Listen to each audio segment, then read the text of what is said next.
హరిహర వీరమల్లు ఇప్పటికే ఈ సినిమా ఒక చరిత్రలో నిలిచిపోయే విధంగా కార్డ్స్ క్రియేట్ చేసుకుంటూ వస్తుంటే ఇప్పటికే పవన్ కళ్యాణ్ గారు ఆయన బిజీ షెడ్యూల్లో నిజంగా చెప్పాలంటే టిఫిన్ తినే టైంలో నైట్ పడుకునే టైంలో ఈ సినిమాని పూర్తి చేసి చాలా ఇబ్బందిగా ఉన్నా కూడా చాలా కష్టపడి ఆయన ఎందుకంటే ఆయనకి నిలబడడానికి ఆయన కుటుంబం నిలబడడానికి జనసేన పార్టీ నిలబడడానికి సినిమా నుంచి వచ్చేటువంటి ఆ ఆదాయమే ఆయనకి ప్రధానంగా వచ్చేది.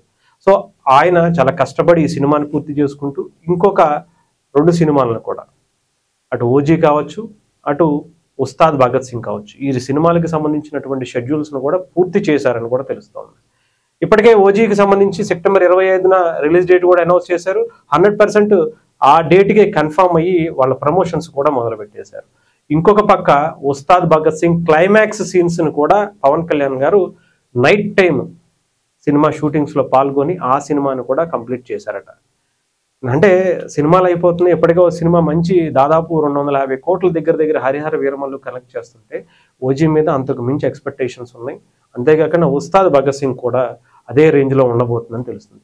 హ్యాపీయే కదా, ఇంతవరకు బాగానే ఉంది. పవన్ కళ్యాణ్ గారు డెఫినెట్గా ఈ సినిమాలు చేసేస్తే ఆయనకు కూడా కొంచెం డబ్బులు వస్తే దాన్ని మళ్ళీ తిరిగి పవన్ కళ్యాణ్ గారి సినిమా చూడడం అంటే అదొక ప్రజాసేవ కిందే మనం చూడాలి. ఎందుకంటే ఆయన సినిమాకి డబ్బులు ఇచ్చామంటే తిరిగి మళ్ళీ అది మన చేతికే మన దగ్గరికే వస్తాయి అనేటువంటి అనేక అవకాశాలు కనిపిస్తాయి. ఎందుకంటే ఆయన సినిమాని చూస్తే ఆయనకి డబ్బులు వస్తాయి, ఆయన పార్టీని నడుపుతారు, పార్టీ వల్ల ప్రజలకు ఉపయోగం, అలాగే ఎంతోమందికి కౌలు రైతులకు కావచ్చు, ఇంకొకరికి కావచ్చు, సేవా కార్యక్రమాలు పవన్ కళ్యాణ్ గారు చేస్తూ ఉంటారు.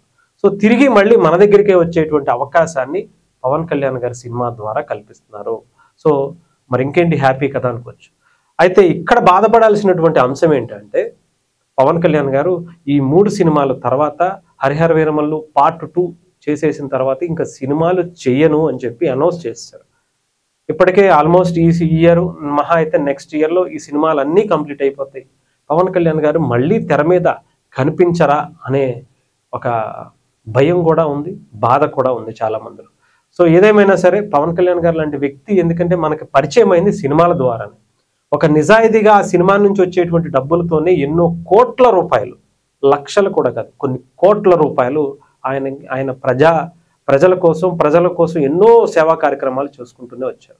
అలాంటిది ఆయన సినిమాల్లో కనిపించరు, తెర మీద మళ్ళీ ఆయన యాక్టింగ్ చూడడం అంటే కొంత బాధగానే ఉంటుంది.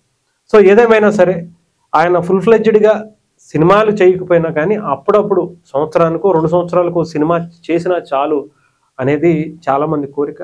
మరి పవన్ కళ్యాణ్ గారు దాన్ని తీసుకుంటారా లేదా అనేది తెలియదు. కానీ ఏదేమైనా సరే ఒకసారి ఈ సినిమాలు వచ్చేస్తే షూటింగ్ అయిపోయింది అనే ఆనందం ఒక పక్క, ఆయన దాని మీద మళ్ళీ తెర మీద కనిపిస్తారన్న ఒక హ్యాపీనెస్ ఒక పక్క, ఇవి అయిపోతే మళ్ళీ పవన్ కళ్యాణ్ గారు కనిపించరా తెర మీద అనేది ఇంకొక పక్క, ఆ బాధ కూడా ఉంది. సో మరి పవన్ కళ్యాణ్ గారు సినిమాలు చేయాలని కోరుకుందాం, ప్రొడ్యూస్ చేస్తారని చెప్తున్నారు. మరి దాని నుంచి ఎలాంటి సినిమాలు వస్తాయి ఏంటి అనేది పక్కన పెడితే ఆయన ఉండరు కదా అనే ఒక బాధ కూడా మనలో ఉంటుంది. సో ఏదేమైనా ఉస్తాద్ భగత్ సింగ్ కూడా కంప్లీట్ అయిపోయిందని కూడా చెప్తున్నారు. ఓజీ ఆల్మోస్ట్ కంప్లీట్ అయిపోయి ప్రీ ప్రొడక్షన్ వర్క్ చేస్తున్నారు.